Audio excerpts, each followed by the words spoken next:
I'm soft as well as the microphone. Okay.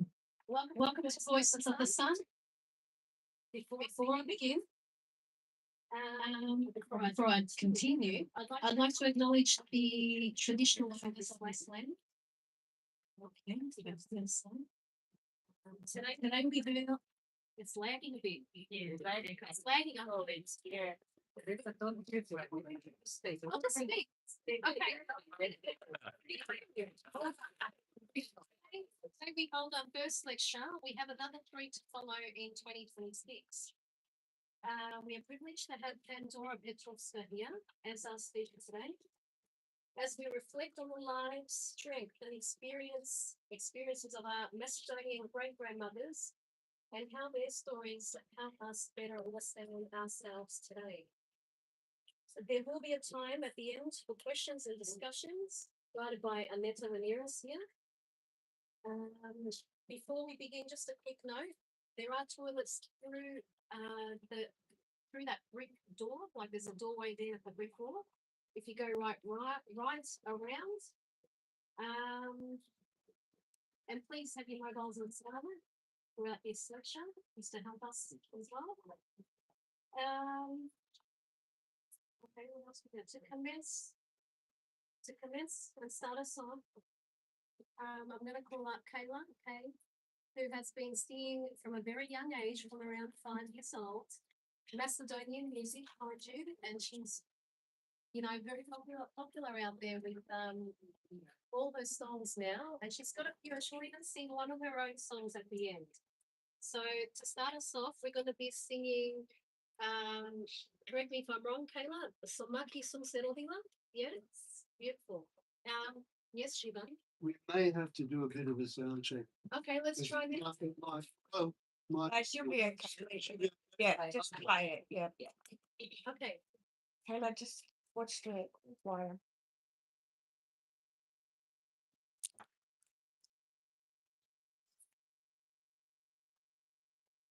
Louder. Yeah, let's begin. Let's see that.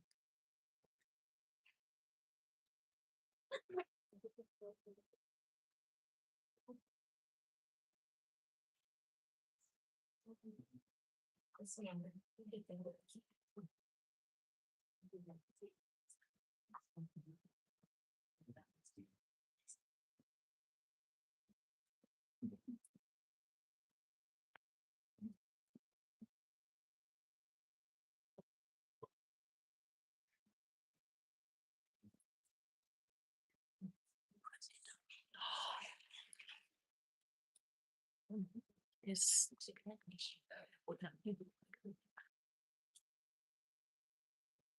Thank you.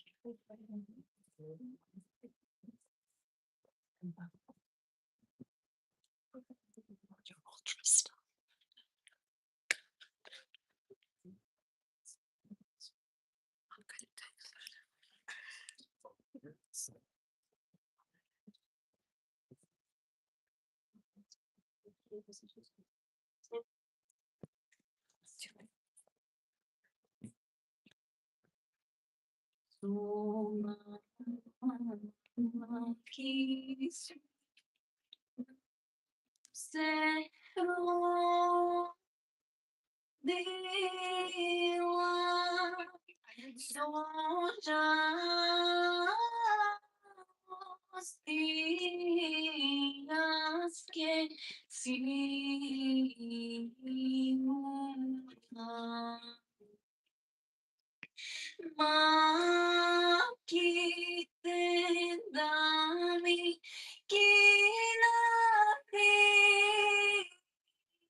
Oči te dami para pisam.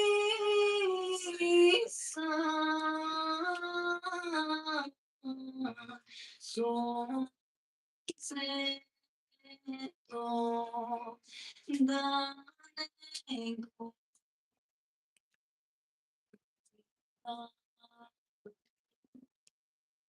Oči te dami para pisam.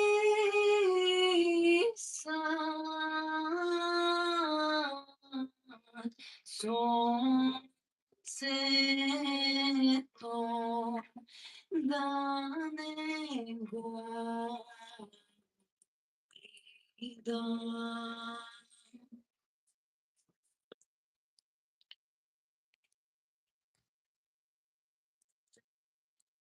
Que expressam domo que o bate cai toi mi alokatme garanti.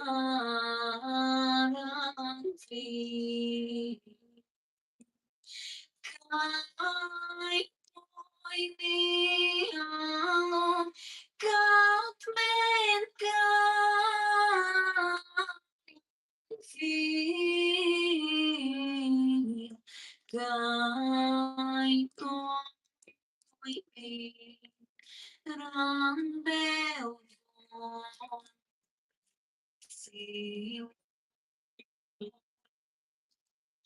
kai toi mi alokatmen garanti.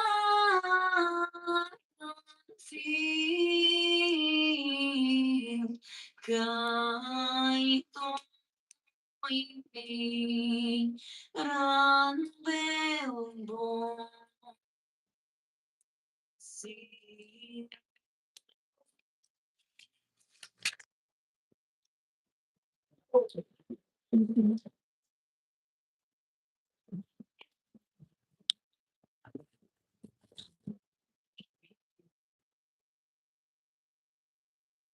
Right, thank you.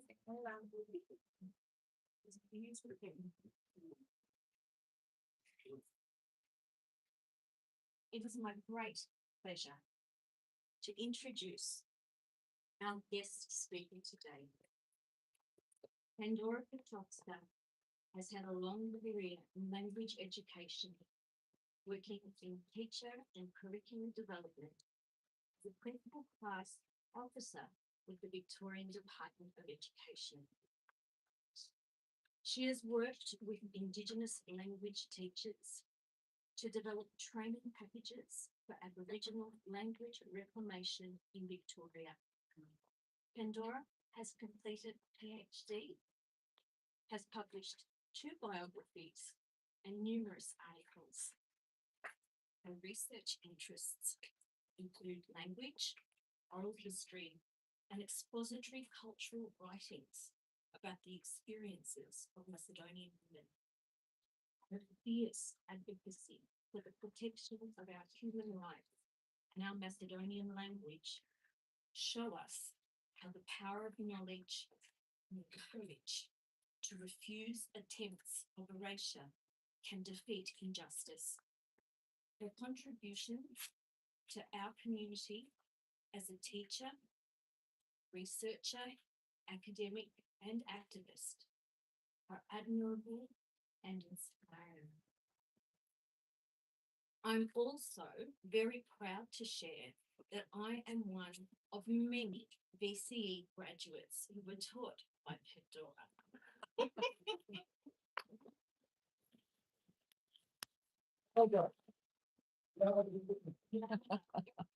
I learned much from her then, and am happy to say I'm still learning so much from her throughout current research. She is my dear friend and comrade, and I'm so pleased to be introducing her to you today. Join me in welcoming Pandora.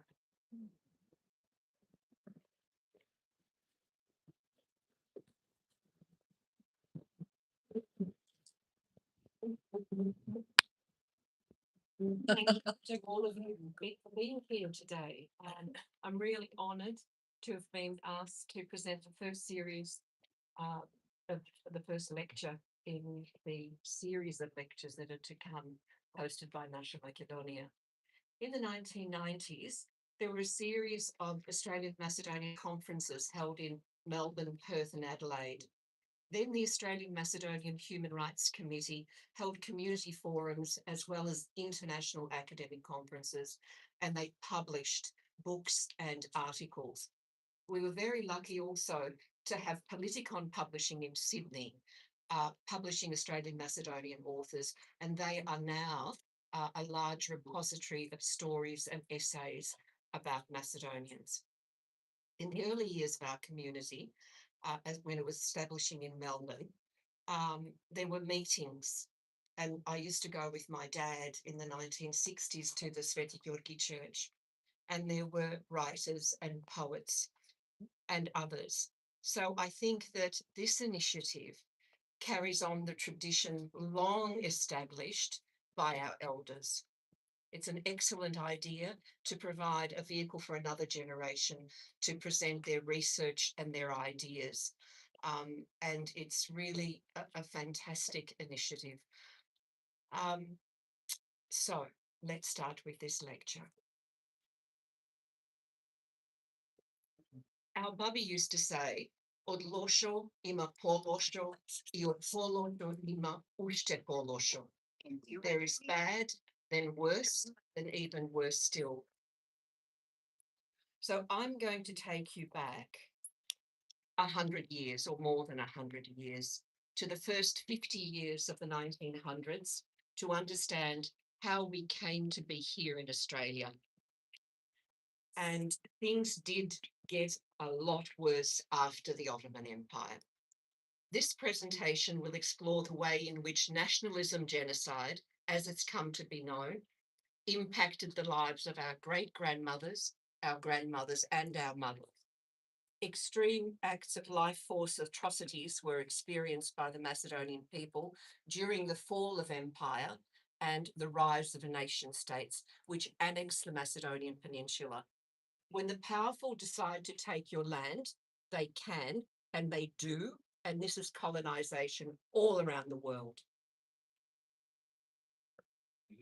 So, post-Balkan Wars and the many treaties leading to the division of Macedonia and the reassigning of the Ottoman Empire, the 1915 National Geographic magazine describes the largest population movement the world had ever seen. Colonization had to start from the world up, namely over 1 million immigrants and 1.25 million acres of confiscated estate and transferred lands for colonization purposes and building a Greek nation.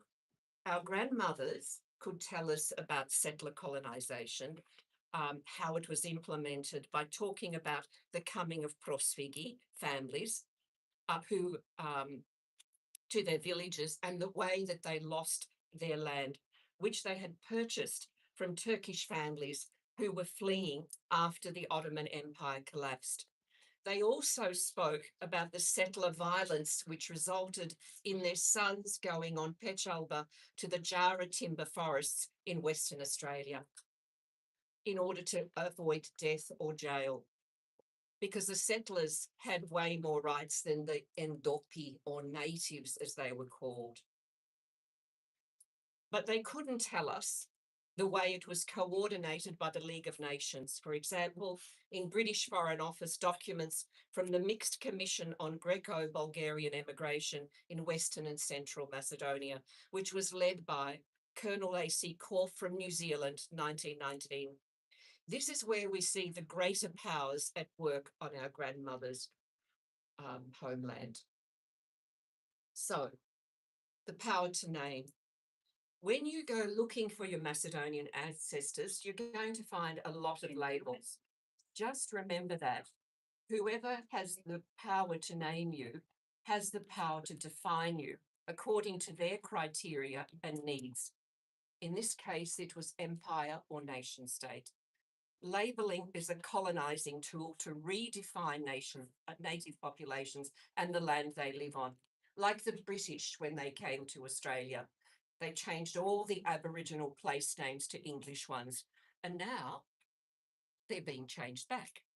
When the slaves were taken from Africa to America, they had to take on the names of their masters who had purchased them, and they lost their own names. Similarly, Macedonian personal and place names were replaced with those of the colonizing nations in their image.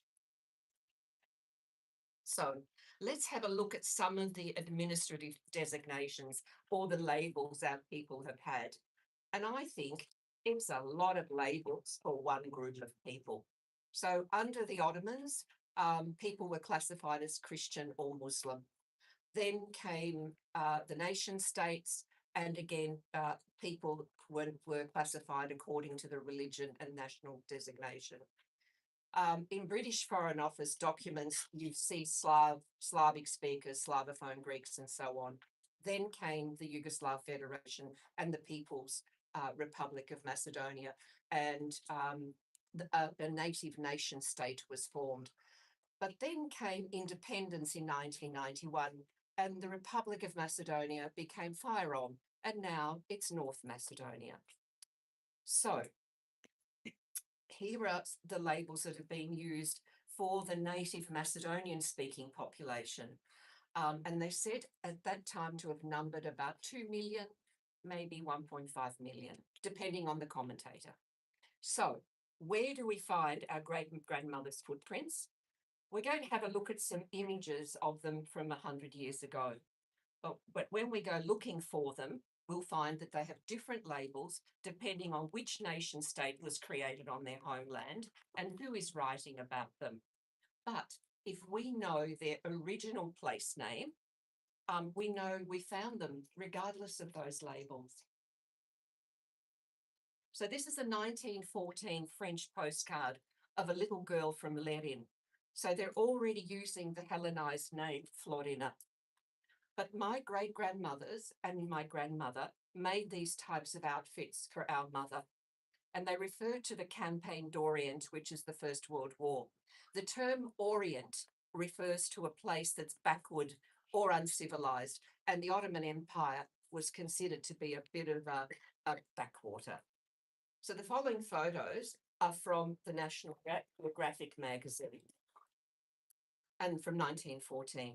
And this fellow is a Macedonian Christian peasant, and the author has written, the picturesque dress of these people is always fascinating to Western eyes. Here, these women are Servian peasant women, and they say there was always a top woman who gave the jobs to the other women. That was the Svekarva, the mother-in-law ruled the roost. And these outfits remind me of Skorpski Nosi around Skopje, because my sisters used to wear something like that when they danced with Svetlos many years ago. This girl is called a Bulgarian water witch. So she's pretending to collect water, and her outfit is probably from Central Macedonia. And they talk about marriage by capture. So if a young fellow fancied one of these girls, they could just carry them off when they were collecting water, and they'd have to marry them.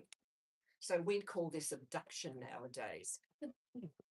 So let's have a look at the real girls carrying water. Because there was no plumbing in the houses, no taps. This was women's work collecting water every day. Here are a group of women doing the washing at the Cheshma, and it's obviously a cold water wash. If you have a look behind them, there's a curved out rock where they would have been scrubbing those clothes, and they made their handmade soap out of the remains of pig fat. So they're still doing this into the 1990s in the villages, and it actually washes really, really well. So here are our women harvesting a wheat field, and they use a sickle and look at the size of the field they have to harvest. So our bubby have been called portals of mother tongue and the ark of specialised knowledge about their traditional rural way of life, and they have been especially targeted. A 1931 survey of agricultural life around Leding saw these women as lay experts on religion, ritual, superstitious songs, proverbs, legends, popular wisdom and experience, and other hidden knowledge. They were matriarchs in this society because the menfolk were often away, either conscripted or on Pechalba, which is work migration. Okay, let's have a look at Rebecca West. I'm going to share this quote with you, and I think Vesna's produced it on the program that you have. And this comes from a book called Black Lamb, Grey Falcon. West was an English woman travelling through the Balkans in the 1920s and 30s, and she gives us a succinct depiction of the life of Macedonian women earlier this century, and this was during our great-grandmother's time. She is describing a young woman at an Easter midnight mass standing in candlelight. And I just want you to settle into your seats, and I'm going to read you this passage. She was the age that all Macedonian women seem to become as they cease to be girls, a weather-beaten 50. There is a dark cloth about her hair and shoulders. This woman has suffered more than most other human beings. She and her forebears have suffered. A competent observer of this countryside has said that every single person born in it before the Great War, and quite a number who were born after it, have faced the prospect of violent death at least once in his or her life. She was born during the calamitous end of Turkish administration, with its cycles of insurrection, massacre, and social chaos. If her village had not been murdered, she had certainly heard of many that had, and had no guarantees that hers would not someday share the same fate. But in her maturity had come the Balkan Wars, then the Great War, with the cholera and typhus epidemics between, and the great poverty. She had far less of anything, of personal possessions, of security, of care in childbirth than any Western woman can imagine. But she had two possessions, which any Western woman might envy. She had strength, the terrible, stony strength of Macedonia. She was begotten and born of stocks who would mock all bullets save those that went through the heart, who could outlive the winters when they were driven into the mountains, who could survive malaria and plague, who could reach old age on a diet of bread and paprika. I'm drawn to this because my mum would say, Baba si makashe piperza solepce. And that is why I know the author really saw our grandmothers. She did that so that there'd be more food for the children. So let's explore some international documents which have our grandmother's footprints around the time that Rebecca West was in Macedonia. We're going to talk about nationalism genocide today, and we're going to look at the way communities were destroyed, and we're going to look at how people lost their individual property rights and there was no right of return home. Demographic restructuring and forced assimilation have a dramatic effect on women's lives as they carried the culture and was responsible for their children's survival. If we have a closer look at what genocide scholars say about this, Levine, who's written many, many books on different genocide patterns, he says that the decision to divide the Ottoman Empire into nation states in the 1878 Berlin Congress accelerated conditions in which genocide was likely to be an outcome. And MacArthur has given an estimation based on census data of the number of Muslims killed and Muslim refugees as the Turks were leaving the Macedonian Peninsula.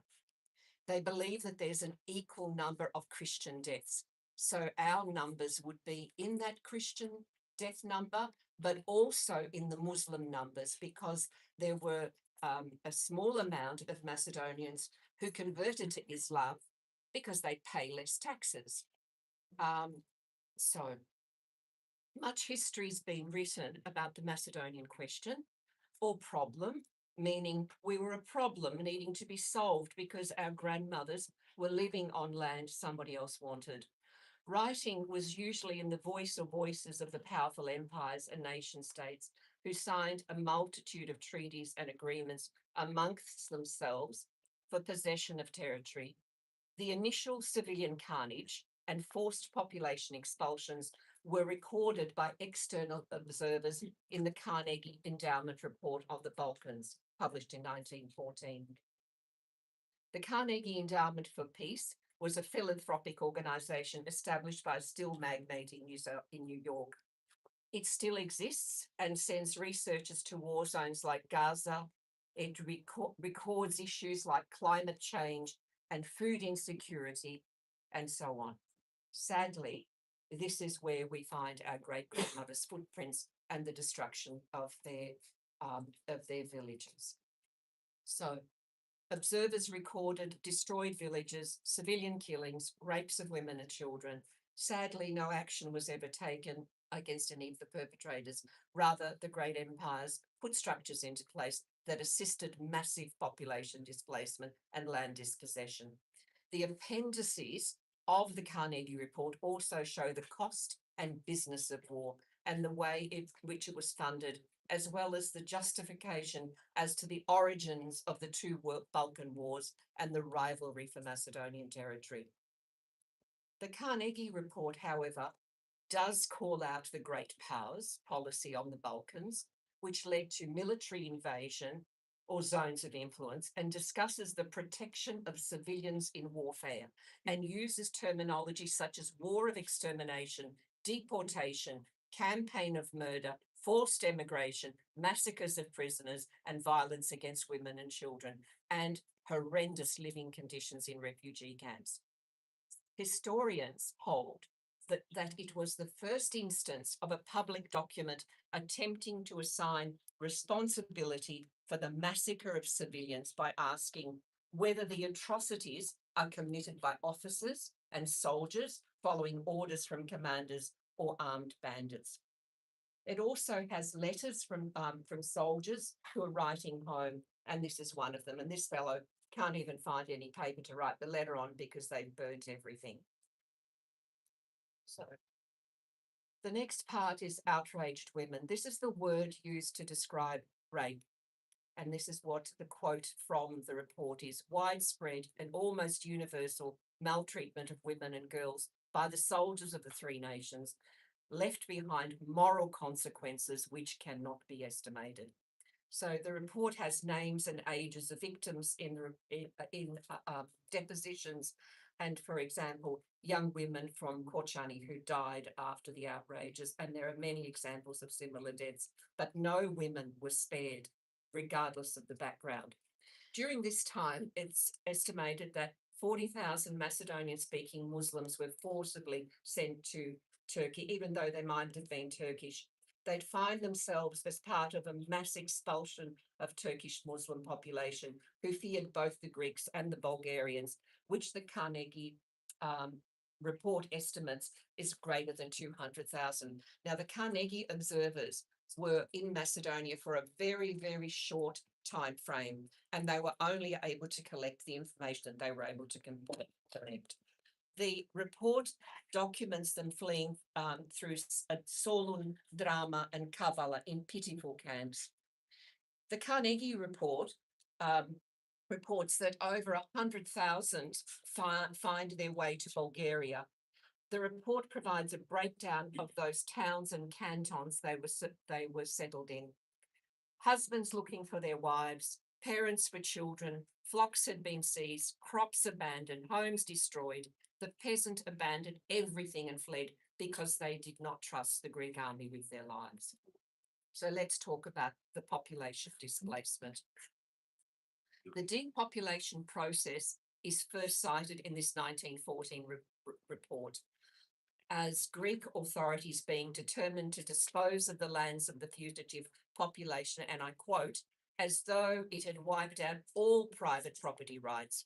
The Carnegie report questions who will acquire the lands left behind and asks what right the Greek authority had to dispose of the lands.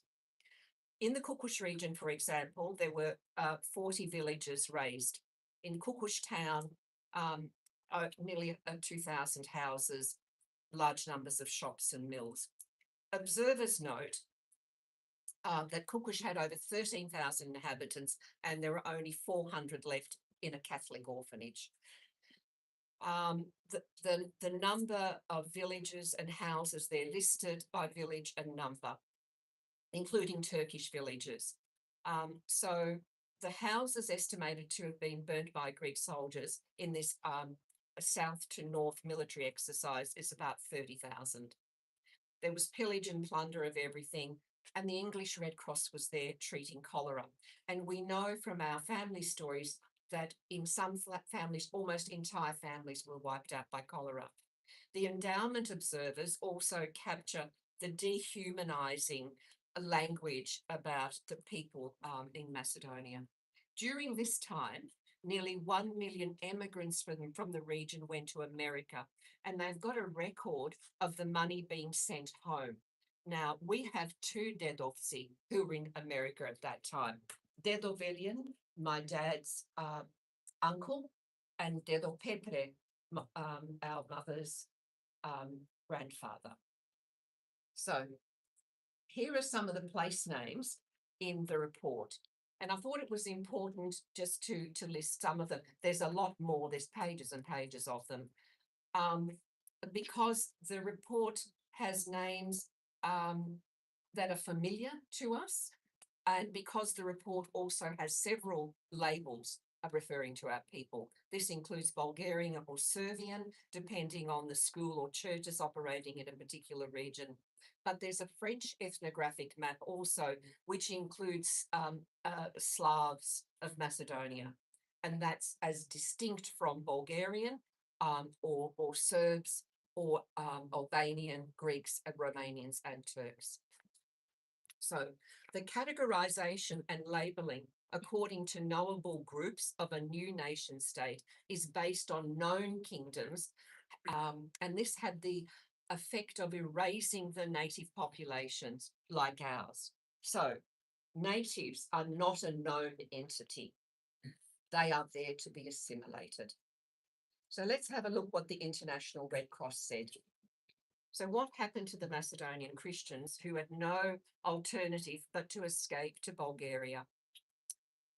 This International Red Cross report says that of the 30,000 that escaped to Burgas camp, 65% perished within 2 years of their arrival.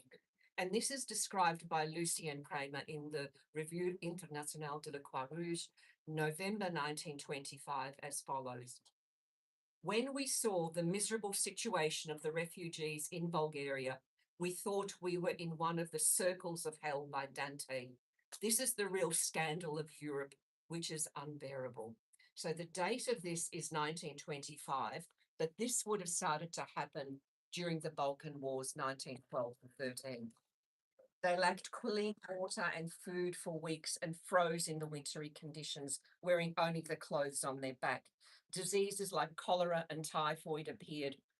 And regarding their settlement, Simovsky 1974 refers to a host of different internal reports and that of the League of Nations and Macedonian philanthropic societies to record what happened to them. Today, we know that for every one direct death as a result of war, the Lancet Public Health Journal 2024 about Palestine and Gaza notes that there are another 5 to 13 indirect deaths as a result of untreated injury, poor sanitation and water, infectious diseases, malnutrition, and the lack of medicine for chronic diseases, not to mention the psychological impact of war. Trauma metastasizes down the generations, especially the sense of worthlessness and self-hatred that comes with not being able to stop the unspeakable. It takes generations to overcome and is carried transgenerationally. In the eulogies of our Bubby, particularly those in their 90s here in Australia, we know that they had siblings and who died of hunger or illness. Families consisted of stepbrothers and sisters due to mothers and fathers dying at a young age, and children being raised by their extended families and their grandparents. They were called ranjaničinya, little ones needing to be fed. Village life was disrupted when livestock and grain were confiscated by incoming armies to feed their troops, and crops perished in the fields because there was nobody to harvest them. So what are the incoming populations? And this is from the British Foreign Office. They estimate 500,000 Greek refugees from Asia Minor were planted in Slavophone, meaning Macedonian villages. And this disrupted life to such an extent that they were forced to emigrate. Simovsky has an estimation of 640 from a French source. So at the time that the Carnegie Report was written, the concept of genocide had not been coined, nor did institutions like the United Nations exist. There is now international consensus and a codified definition of physical genocide in law and the International Convention on the Prevention and Punishment of the Crimes of Genocide. However, Lemkin's initial conceptualization is important to the Macedonian story because of what is termed cultural genocide. And I think that's a discussion for another day. The term ethnic cleansing came about during the 1990s Yugoslav conflict. So let's have a look at what the Permanent Court of International Justice said. This whole situation resulted in the non-existent status of minorities in Macedonia, and it was formally articulated in 1930 by this court. Regarding the Greek and Bulgarian treaties, the advice highlights, amongst other things, the dissolution of communities, lost property rights, and no return once people had crossed over the border into another state in supposed voluntary population exchanges. And they continued after the Balkan Wars. But it outlines the importance of minority rights in two ways. Minorities had to be on an equal footing with the majority and be given the opportunity to preserve their culture. In a 1927 dossier from the League of Nations on minority questions in Macedonia, it contains demands from refugees to return to their homes and possessions. And this is what they said, and I quote, "Those that were on Bulgarian soil ought stay there and be provided for under the Bulgarian loan, and those still remaining in Greece should be afforded protection by the League." So let's move to the Great War. You could overhear our dedovci, who used to drink coffee and drink reikice and play cards and talk politics in the Macedonian Centre at Epping. And they used to say things, "Abe, da ne ti vlezi tuja čizma doma." So what did that mean? You don't want foreign boots on your soil. And I was young then, and I didn't really understand what they were talking about. And I didn't realise that those fellows had probably done military service. So let's explore what Chuji Chismi came to the Macedonian front. The Macedonian front is along the mountain range that separates modern-day Greece and the Republic of Macedonia. It goes from Solun, the sea, right along west to Mount Kaymakchalan and Nija Planina. It's behind Lerin and Vodensko, and it is very steep. On the other side is Mariovo, and that's on the Republic side. So this is a postcard from 1916, and these are the Allied powers. And I'm going to go through and tell you where all these people come from. So these were the Chuzichismi and Dedovci we're talking about. So from right to left, standing up, we have Montenegrin, British, Serbian, Italian, French colonial from Algeria, British colonial India, and Greek. Kneeling, we have French colonial Cochin Chinese, which is a southern region of Vietnam, Russia, French, and French colonial. They fought against the Central Powers, Bulgaria, Germany, Austro-Hungary, and the Ottoman Empire during the First World War. So what do we see here? The use of colonized men as cannon fodder for empires.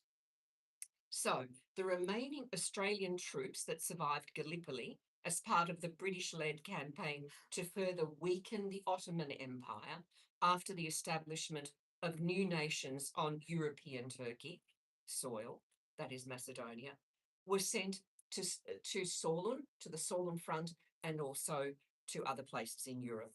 When you drive through regional Victoria, you'll always see an avenue of honour and trees planted to commemorate these soldiers who lost their lives. In Ballarat, in Sturt Street, it's many, many kilometres long, all the way out of the township right down to Lake Windermere. Australian writer Miles Franklin arrived in Osobovo, Mount Kaymakchalan, to work at the Scottish Women's Hospital. She described the most difficult terrain and trip up the mountains to the front that she'd ever experienced. This field hospital treated mainly Serbian soldiers. Now, if you're from the Republic, they may well have been Macedonian conscripts because they were conscripted by the Serbian army. So Bulgaria, Serbia, and Greece used our grandfathers as cannon fodder. One source said up to 100,000. We know that 30,000 Macedonian men formed the 11th Division of the Bulgarian army. So let's have a look at what that front looked like. And this is a photo of 1918 of French and Serbian troops going up the mountains in Mariovo. And you can see the hairpin bends of the road, and they look like ants going up there. In the foreground, you can see pack horses carrying stuff up the mountain. This is an Italian army headquarters in Prilep. There's one Western woman, and I think it's most probably a nurse. So everybody came out for the photo. This is grain being confiscated by the army. If you look at the two chaps in the front, they're just not looking very happy at all. So the women would have harvested it all. They've collected it, and now somebody's come along and taken it. So this next photo is of my dedo Lazo Supurma from village Dolna Kleština Lerinsko. He was conscripted into the Greek army during the Great War. He was only 16 when the army came for him.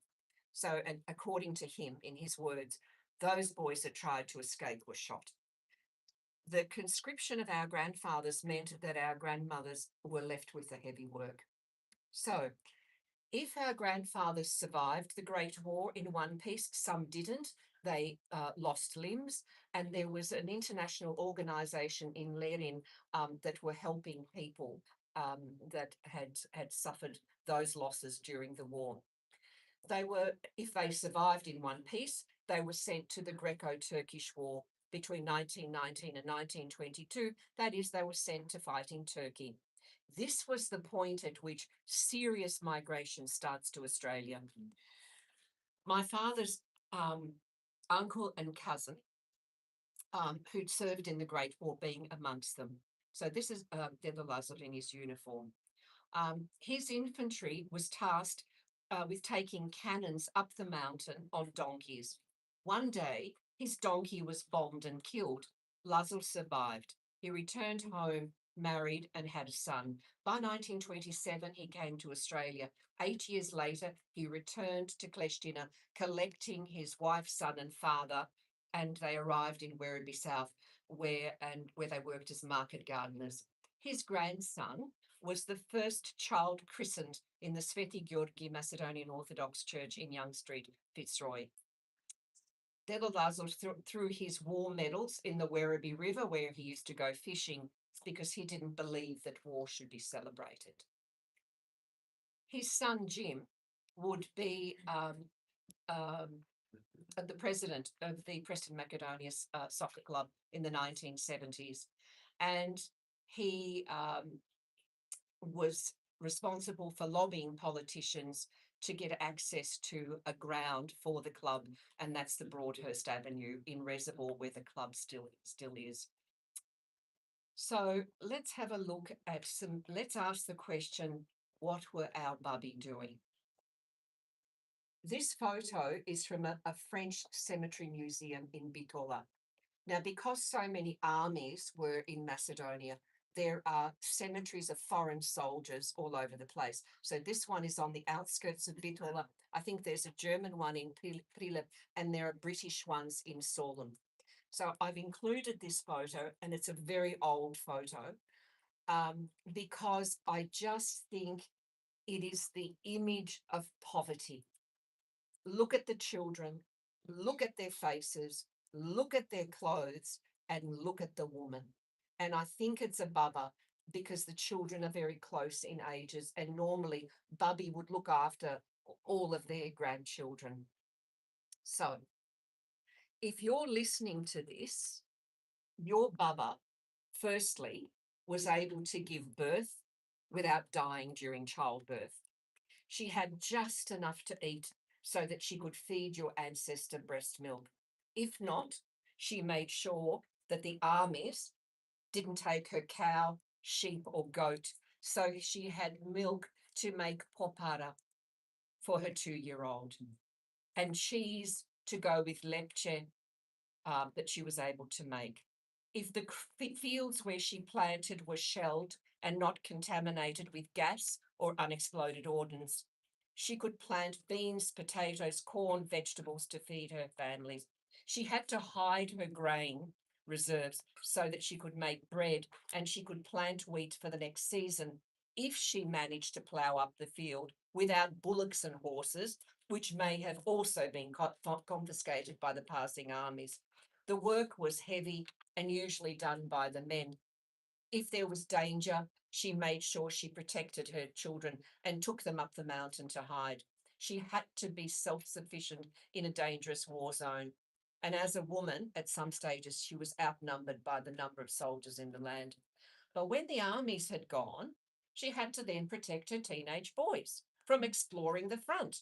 She didn't want them bringing down weapons, bullets, bombs, unexploded ordnance, and trying to remove their gunpowder and seeing what made them work.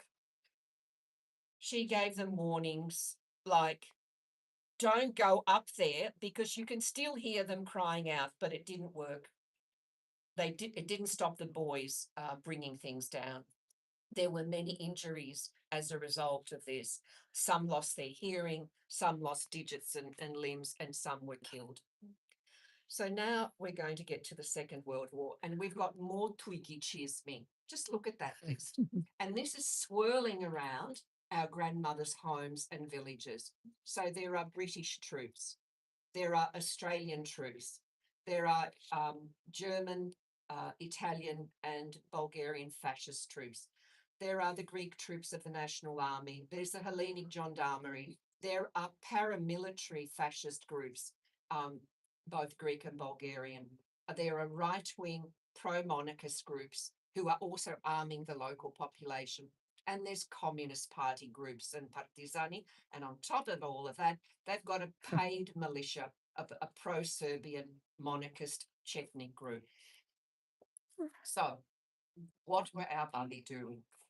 Well, some of them by then had sons and grandsons in Australia, and they encouraged their sons and grandsons who were still in the village to go hide in the mountains as soon as they heard a jeep coming into the village, because they didn't want them to be conscripted, not in the Greek, not in the Bulgarian, and not even in the Communist Army. And of course, they still kept trying to feed their families. They helped their daughters-in-law make dreadful decisions about handing their grandchildren over to strangers.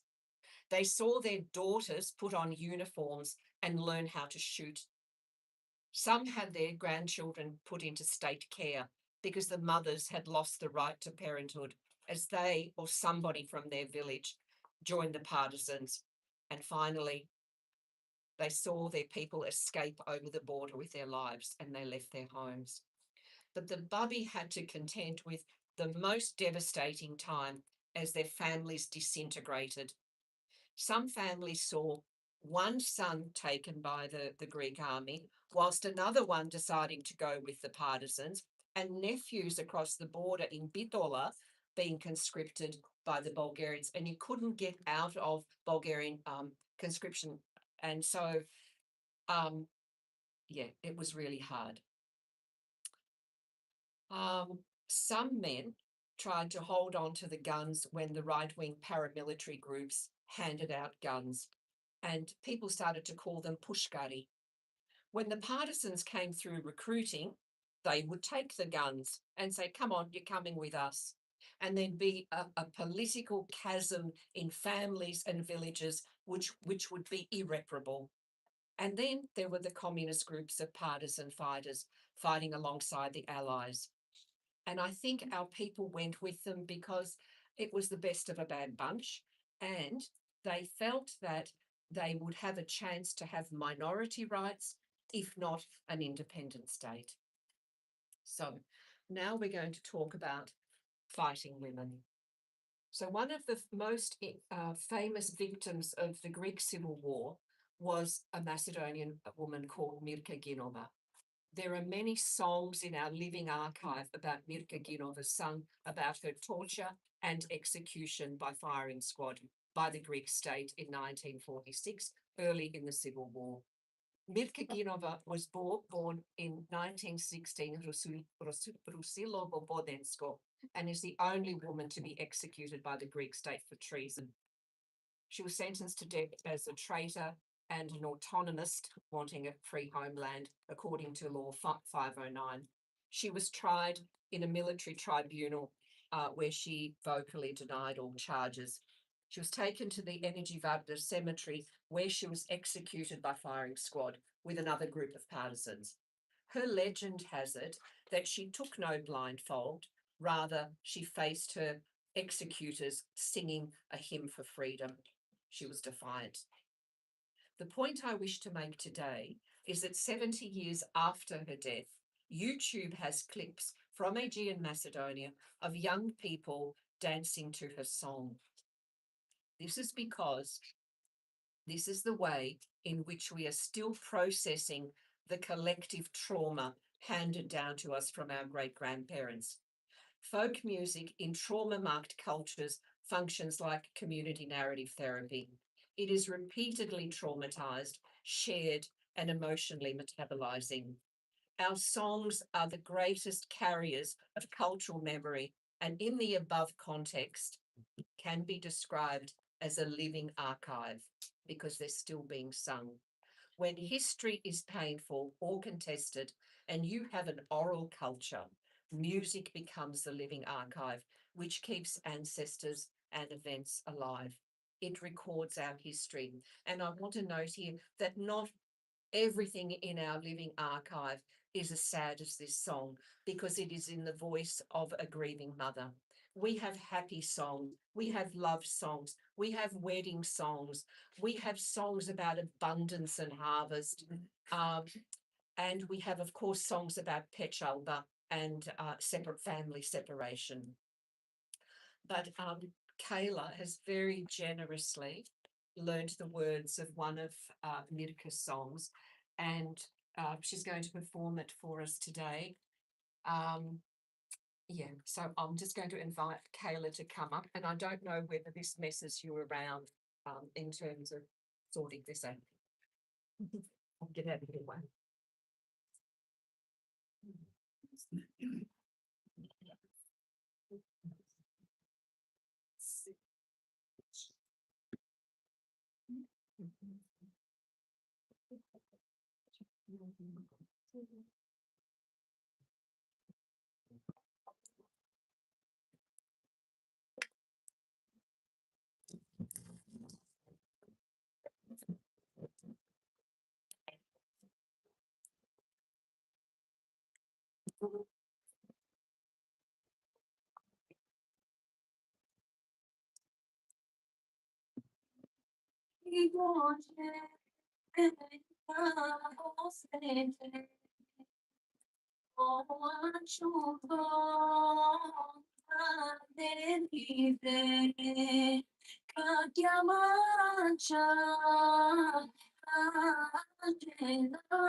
Thank you, Hannah.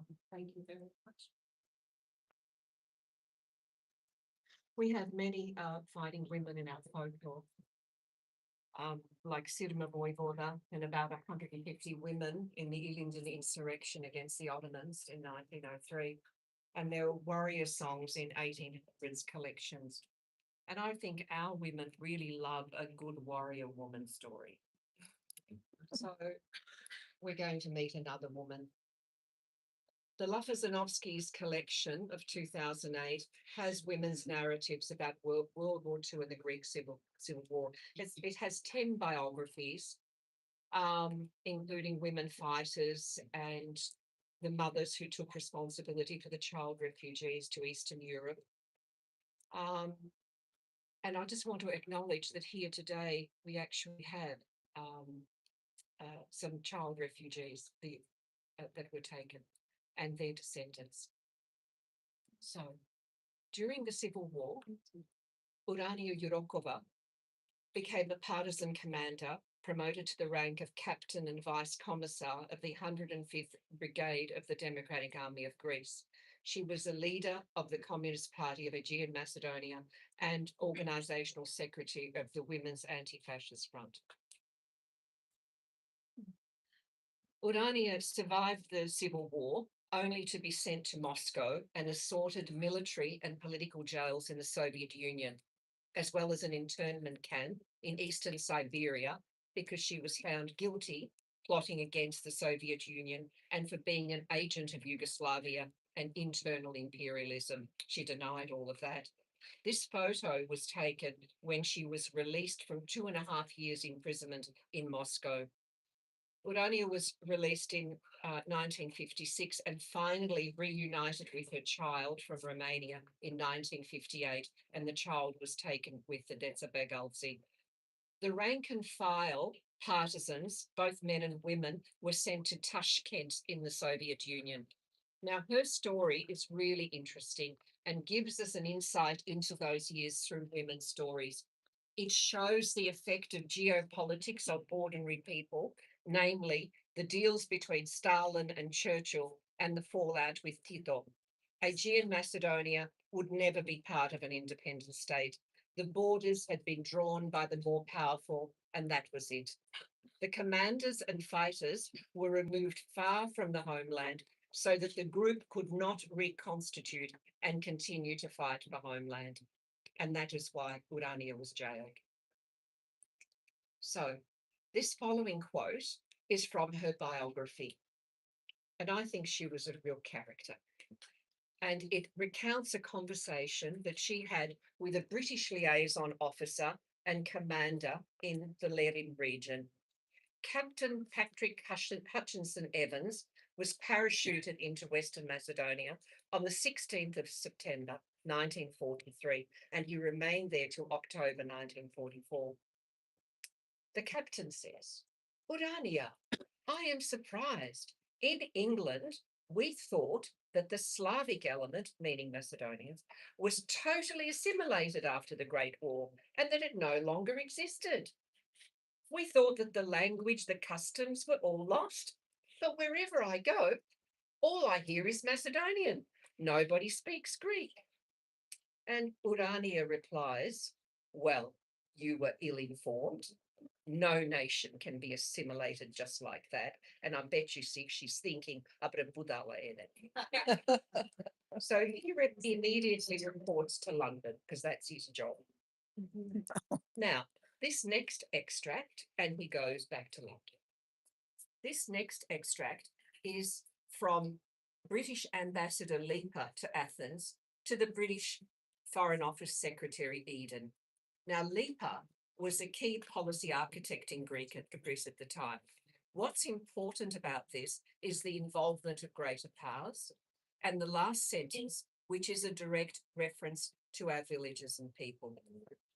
So, and I haven't got a British accent, but what's really important is to understand the planning that was going on here.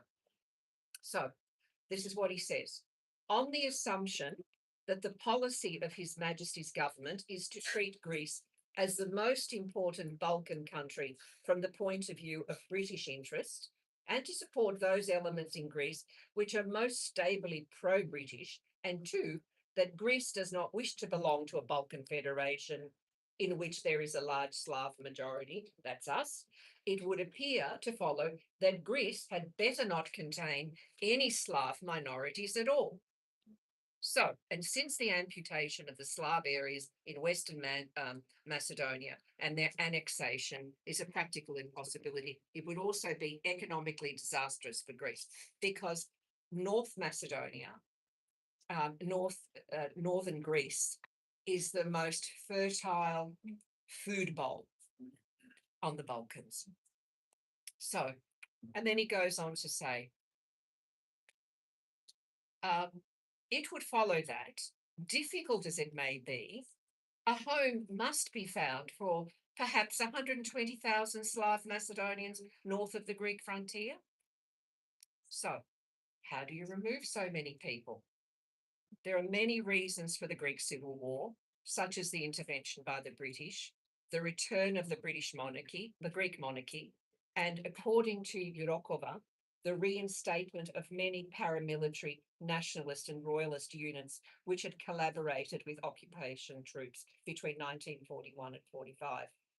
And according to Urania, the environment created terror beyond comprehension and such atrocities that had not been witnessed under Ottoman occupation.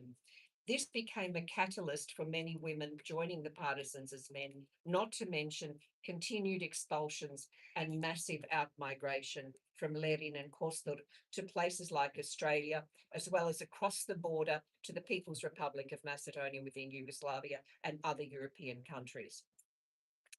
So not long after the monarchy's return, it resulted in an evacuation program headed by Queen Frederica, and this was started in 1947, and it was called the Paidapoli.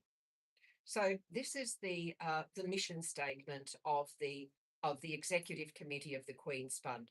So they treated children whose parents were partisans as orphans, as they'd forfeited their right to parenthood by betraying the nation. Therefore, they're considered to be dead. Children remained in the homes if both parents A had died, B were not repatriated from government-controlled territory, in other words, in internal exile, and there were concentration camps operating, or they were in prison or sentenced to death as communists or exiled to Eastern Europe. And this is from the Danforth shopping book. So what happened? By 1950, there's an estimated 16,000 to 18,000 children housed in the orphanages. By 1957, there are 27,000, increasing to 50,000 in the 1960s in residential schools. So these homes effectively separated children from their families in order to assimilate them. And this is because the administrators of the Queen's Fund believed that if children from our villages were taught to speak Greek at a very young age, then this barbarous mix of dialects would certainly disappear. Okay. Often, when younger children returned home, they'd lost their mother tongue and couldn't communicate with their families. The notion was promoted that the Queen was the good mother, providing for the children, whilst their own mothers were bad mothers because they'd left their children starving, dirty, flea-ridden, because the mothers couldn't provide for them in a war zone. So in first-hand accounts in the Lafazanovsky collection, Evdokia Foteva says, we see examples of women beating up policemen who'd come to take their children to the Queen's Children's Home in Zhupanishta, Kostutsky region, or by hiding them in furnaces, cauldrons, stables, hay in the village of Priolishta.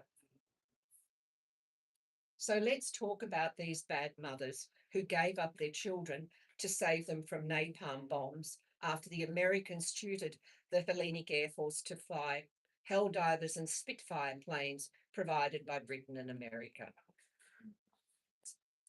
So according to an American Aerospace Studies Institute concept division report on the employment of air power in the Greek guerrilla war, 288 tons of bombs, including napalm, were dropped in the northwest region of Aegean Macedonia to destroy pro-communist forces. The report holds that without air assaults, the loyalist Greek national military could not overpower the guerrilla forces that found refuge in mountain villages, as the geography in the northern border favoured guerrilla warfare. It provides extensive data about the dates and the numbers of bombings between 1948 and 49, and it includes 114 napalm strikes. So let's see what napalm does. It was designed at Harvard in a Harvard laboratory in 1942, and its use on civilian populations was banned by the United Nations in 1980. Its use in Macedonia on Macedonian civilians barely rates a mention. It was used in the Vietnam and Korean wars. It burns at up to 1200 degrees centigrade, and it draws oxygen from the air, resulting in asphyxiation and suffocation. Pilots were taught to drop bombs at tree height to be most effective. Once it sticks to the skin, it can't be removed. Full degree burns. So the local population experienced this as follows. Urania Europova's account details the first napalm assaults on Vichogramos, Bigla, and Prespa, along with a mass exodus of Macedonians who survived via Nidici, where the recent Prespa agreement was signed. There are estimates of between 60,000 and 100,000 displaced Macedonian population as a result of the civil war.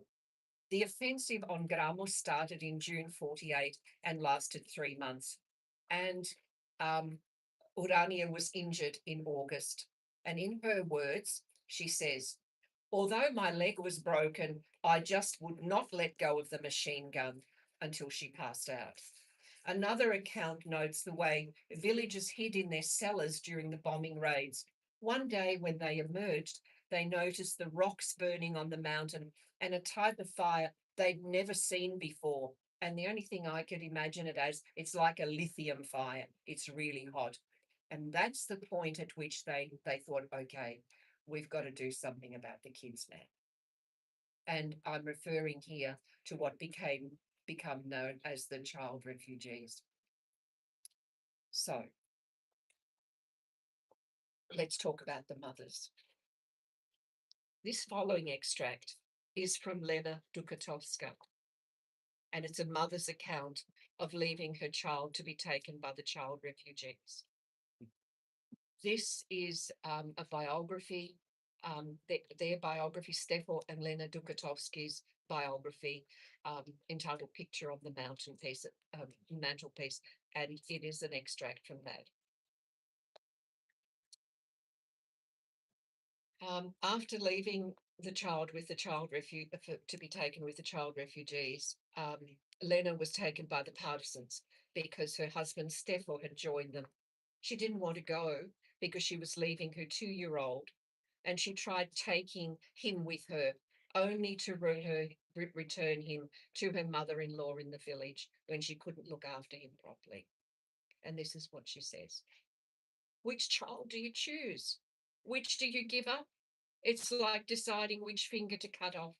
How do you decide? Life was to deal her a situation where she had to give up her children in order to save them, and her choice was made in accordance with age. Vasil was older and she felt better able to make the journey. Liza was only 2 and Vasil 5. What a choice for a mother to make. How old is 5? How brave is a 5-year-old? How can he do without his mother? But as the village began to be shelled, there was no place to hide, and Lena felt she had no choice. And anyway, what sort of mother keeps a child with her if she knows they're going to be in desperate danger? Taking the little boy's hand, Lena could only imagine the journey he'd be taking. During a chilly spring evening in 1948, Lena tracked to the fields on the outskirts of the village where the children bleated like lambs for their mothers. And that's a direct quote from her.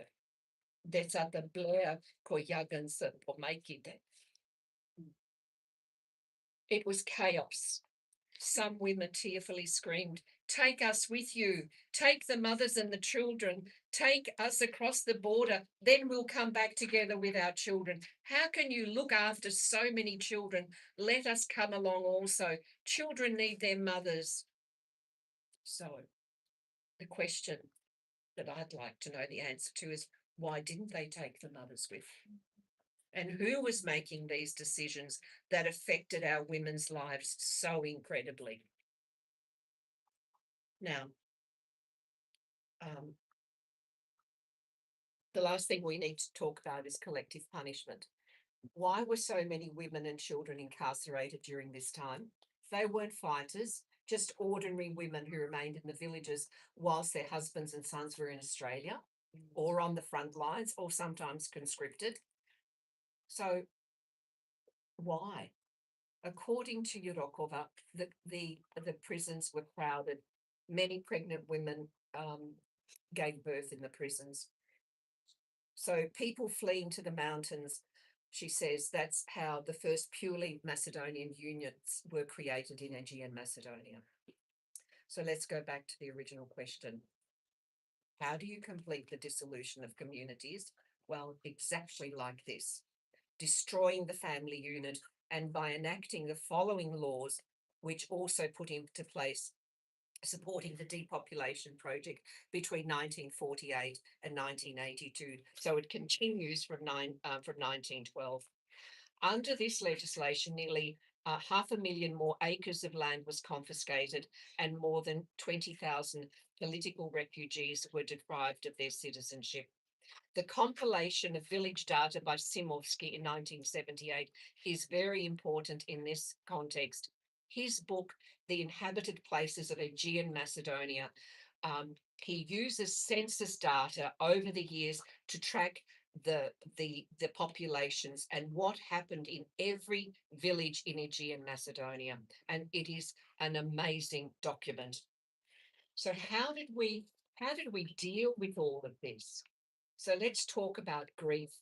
How did our Bubby deal with the trauma and the grief with what was happening around them? How did our people deal with this upheaval? Translated by Faye Tomev, a Melbourne woman, from the Tsepengov collection, 1800s, her book, Otherworldly Tales, collected in 19th century Macedonia, includes a lot of information about death rituals and the ways of healing illnesses. It includes ethnographic photos housed in the University of Massachusetts Library by Joseph Obrevsky from 1905, and it shows a very, very strong women's culture. This is where the coping strategies to deal with life's terror, grief, and finally acceptance reside. So let's have a look at one of those photos. These are village medicine women from Volcha in Macedonia, and that's in the southeast corner of the Republic. So these women were called upon to help with child labour and to help prepare the dead for burial. So our Bubby believed that when a woman gives birth, she has 1 foot on earth and 1 foot in the other world to receive the new soul. And medicine woman had to make sure she brought her back to earth safely and that she didn't lose either the baby or the mother. There were many deaths in childbirth. They also prepared the dead for burial to go to the other world. They helped grieving families. So when our mother passed away just before COVID, we met, she helped us with her funeral. She helped us with the Macedonian rituals, and she is a descendant, a direct descendant of a line of village medicine women from Bulf. Her great-grandmother did this work. So the medicine women had a knowledge bank which was passed down the generations, and they understood traditional medicine, the healing properties of plants and herbs, for teas and medicine, and how to make poultice to draw out infection. They also understood they needed to heal uplaf or trauma. And here's an example of one of their plants. It's called zdravets, and it's a ground cover pelargonium. It's like a geranium. So why do they call it a pelargonium? Because it's a native of Pelagonia. The root and leaves are used to treat insomnia, hypertension, emotional distress, and it's also highly antibacterial. And this is why we know our Bubby were the portals of specialised knowledge. They experienced the fraying of their extended families, long separations from loved ones, and sometimes the impossibility of ever reuniting.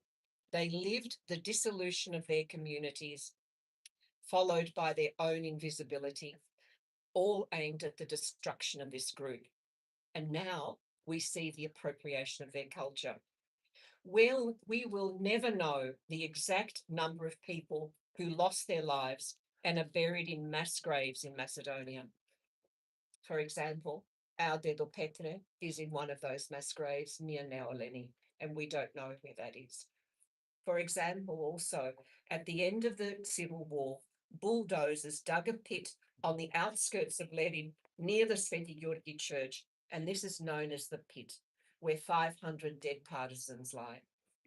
The Lafazanovsky's collection say it's more like 700. No names, just human refuse. But we do know that in our families whose names are still being commemorated, we know we had Dedo Petre. And this is via the death remembrances and the giving of wheat and bread.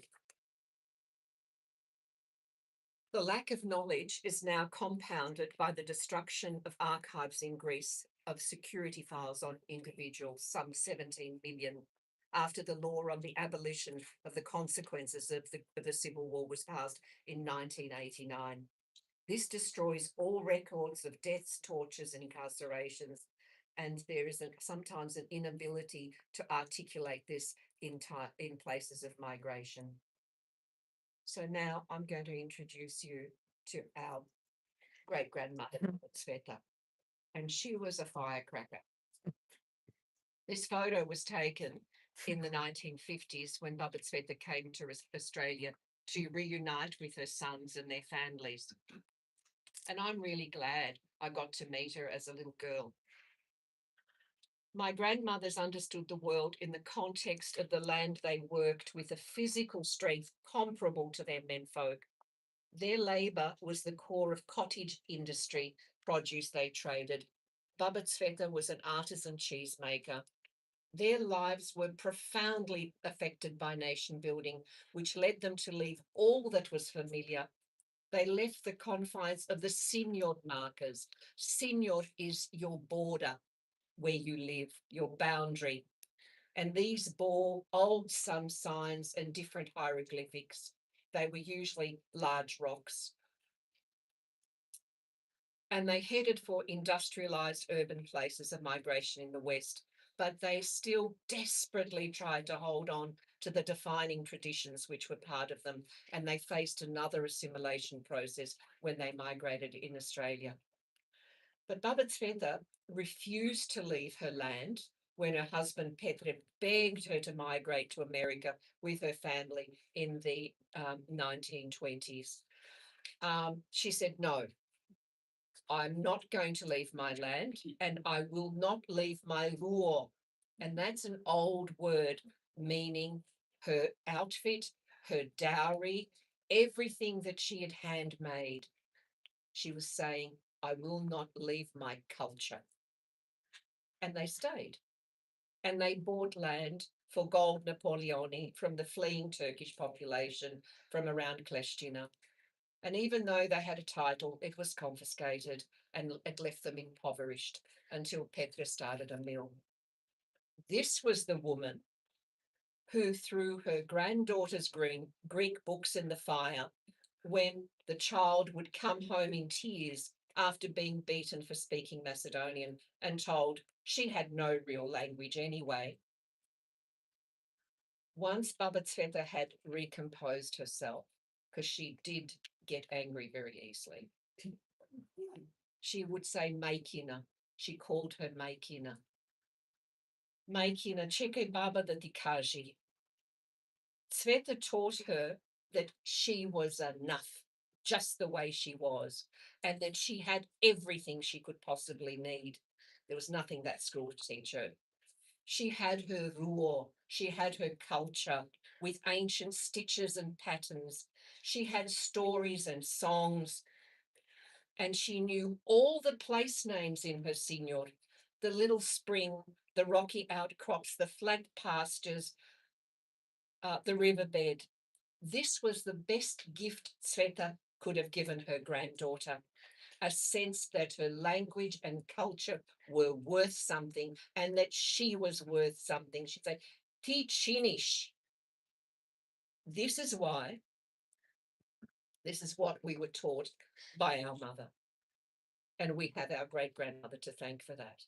And this is why I can stand before you today and talk about our Macedonian women's business, because it cuts through the narratives of nationalism, of ideology, of genocide denial, because it is srshta. Srshta means the heart of the grain, but here it means the heart of our being and what being a Macedonian woman is about. It is about a carrier of our culture. In 2027, it is 100 years since Baba Tsveta's son Spase first came to Australia. She now has 5 generations of children here. And I dedicate this lecture to my Baba Tsveta and the many, many Babi like her around the world, because they matter, because what happens to them matters, because theirs is a story of survival and the ability to continue one foot in front of the other. And by understanding this story, we'll be able to see the continued destruction of communities when we see it on TV, like Lebanon, that's happening now, Gaza, and let's not talk about the Sudan. And so that we have compassion for those who can never go home. So why is it important that we understand this? And I'm going to start concluding here. So that we understand that nationalism genocide is perpetual, meaning that it doesn't stop, that its consolidation continues 100 years past the original crimes, and does ongoing cultural appropriation. So, and this happens all around the world. It doesn't stop, because the people who have your land and your culture want to hold on to it. So we need to understand this so that we understand the purpose and the violation of the Prespa Agreement.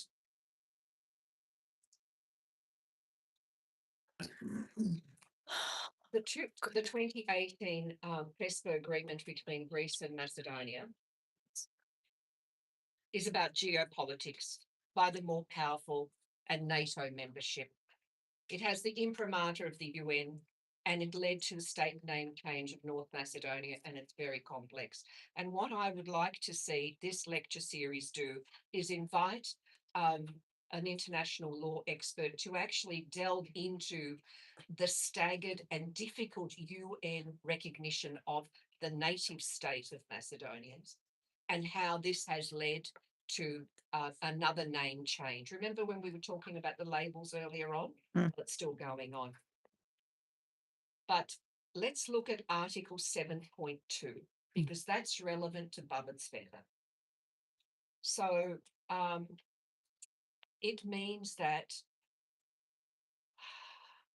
there's no recognition that minorities actually ever existed. So according to this agreement, it means that Baba and her culture were always Hellenic from ancient times. Here also, the colonizers become Macedonians, and the native Macedonians have restrictions on using Macedonian as their self-identification and linking themselves to their land.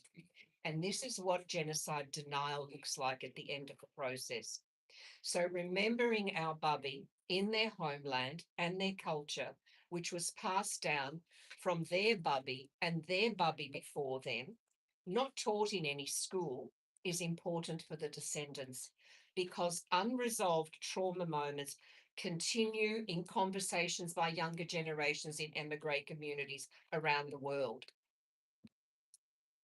This has already shown to have implications for future generations of Macedonians because violent pasts actually need to be reconciled and long-term genocide will intent understood, such as why carrying a cultural symbol like Kutle's son has become problematic for dancing groups at Mumba, or even using the word Macedonian to identify yourself. Sadly, younger generations don't really know about the divided parts of Macedonia and that there once lived a vibrant and proud Macedonian-speaking population. That's because trauma is hard to speak about, and our elders tried to protect us from that knowledge. But here's the thing. If you have a Macedonian Baba, you are truly lucky. You've inherited her resilience gene. Just know that when life gets really, really tough, all you have to do is dig deep and you'll find that same stony strength of Macedonia that Rebecca West saw. It's within you and nobody can take it away from you. Thank you for listening to me.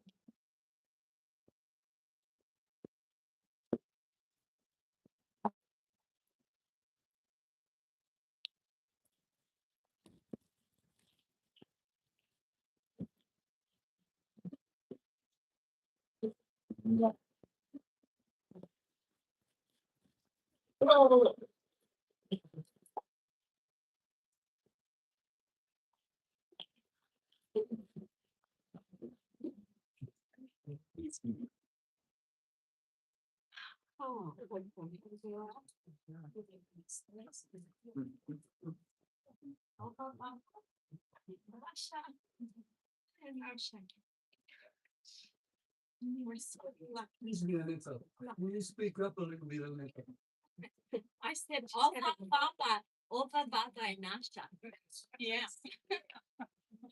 Storytelling is potent resistance to attempt to silence and erase our history. We all have a responsibility to protect our history, our identity and culture by sharing our stories with each other like we have today. And importantly, with the broader Australian communities. At the moment, we are underrepresented in our broader community, and many non-Macedonians don't have an accurate understanding of our story. This needs to change. So, tell your stories. Tell your stories everywhere. Ne samo među nas, suscite. With this, I'd like to call on the founder of Nasha Makedonija Melbourne to come and share a story about his grandmother. And then she'd love to offer you the chance to share some of your memories. Jivan, tell us about your baba. Well, look, how long have you got, folks? My Baba was my hero. I slept between my Baba and Dedo until I was 5 years old. We left Australia, we escaped to come to Australia before my Baba turned up. When she came, I slept in their room until I was 14. If I ever needed anything, if I needed money or to be protected from my father's wrath, it was Baba Velika. So I could go on, but there's one story I'm going to tell you about Baba Velika. Baba Velika's sister got married south of the border, Mukabasnica. Mukabasnica is a very strong Gurkomansko state. So when my Baba arrived in 1959, her sister, her elder sister, called her in because my dad was a troublemaker like me. He fought for human rights for the Macedonian people. And she said to her, Sestro, kaži mu na Sinti Vasi da ne pravi bela. Vi ste Srbi, nije sme Grci. My Baba said, because she had great respect, for her older sister. She said, dobro Ripono, ama ne moš da razberam kako može dve ženi, dve sestri od jedna majka i isti tatko, jednata bi ne, tata treba. So that was our experience in Shepparton, folks. And I'm sure those of you from Egesta and those of you like me close to the border who have extensive relations from Egesta would have heard that nonsense before. So my commitment is because of Baba. It's not because of Alexander, I'll be honest with you folks. My link with Alexander is through a book. My link with Baba is falling asleep in her arms. So that's why I wanted Pandora to speak about Babi today, because according to one of my 20th century heroes, founder of modern China, he said women hold up half the sky. I believe he was wrong. I think women hold up more than half the sky. But we men sometimes forget it. Now, there's another thing that I wanted to say, folks. Now, I wasn't going to say this, but I'm going to put me on the spot. What I wanted to talk about was Nasha Makedonija. We're a human rights charity. We're not a political organization. That means regardless of your particular politics, doesn't have to be like mine, radical or anything. If you're a Macedonian and you believe in the need for an organization to protect our human rights going forward, an organization that will protect our human rights through celebrating our culture, and at the end of this year or early next year, we'll be having a celebration, educating our people to inspire and make them commit. Now, the final thing I want to say, folks, was money talks and the other thing walks. I won't say it. We don't want to charge money for education, but we as an organization need money to do all kinds of stuff. Now, what we do is we have sausage sizzles, but that's not enough. If you can find it in your heart to donate anything, $5, $10, $20, I don't like asking for money, but someone's got to do it. So we need members and we need money. And also we need other people to come in and join our committee. Now, I want to thank our committee, Vesna, Aneta, Blagoja, Ordan, I've forgotten something. Oh, yeah, these two. This one here, she's been with me since the very start of Nasha Makedonija 6 six years ago. There was another lady here, and I'm delighted it's turned up today. We need members. We need finance to push our human rights and to defend our human rights. So it's up to you folks. We can't do it alone. No one can do it alone. But our people united will never be defeated. Thank you. Wait.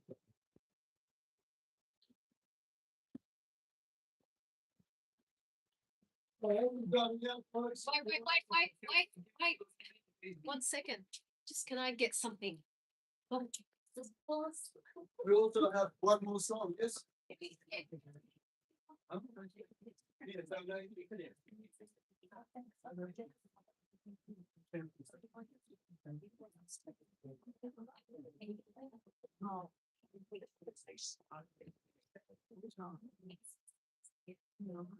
We're also equal opportunity employer. It's not just you. Kayla commends, you can finish up the last talk. Yeah. Thank you so much for coming today.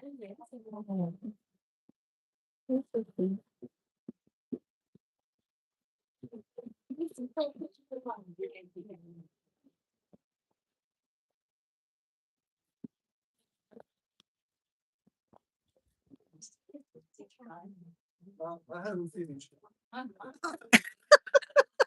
She What's that? Say how were you? I want to thank Kayla for coming here and doing what she did. And I want to thank Pandora. Pandora, thank you for. You're very welcome. And most of all, I want to thank everybody who came here. Because without you, this wouldn't be an event. This would just be us talking to each other. You are as important as Pandora, as everybody else, because we're all Macedonians. And we must not forget that our struggle didn't finish when our republic was created. In fact, I believe our struggle is going to get more and more important. I think that there's going to be an attempt to change our name or do something. And I don't want that to happen. I grew up, I was one of the first generation to be born legally a Macedonian. My father was a Serb, my grandparents were Turkish Ottoman.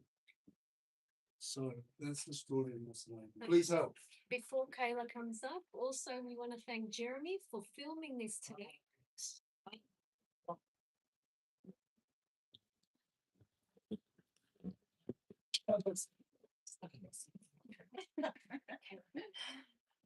So this is your song, correct? Yes. Thank you for inviting me. I learned a lot. Now I get Lastly, singing song.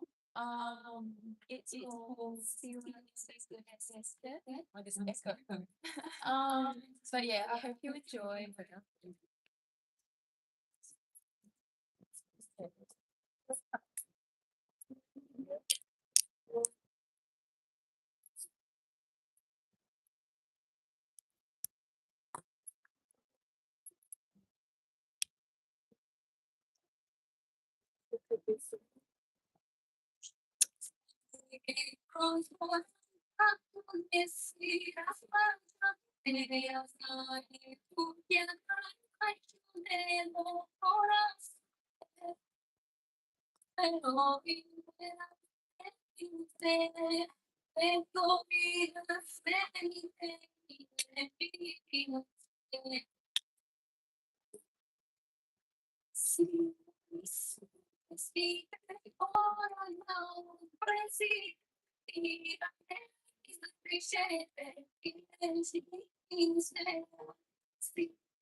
To stay and to continue the conversation.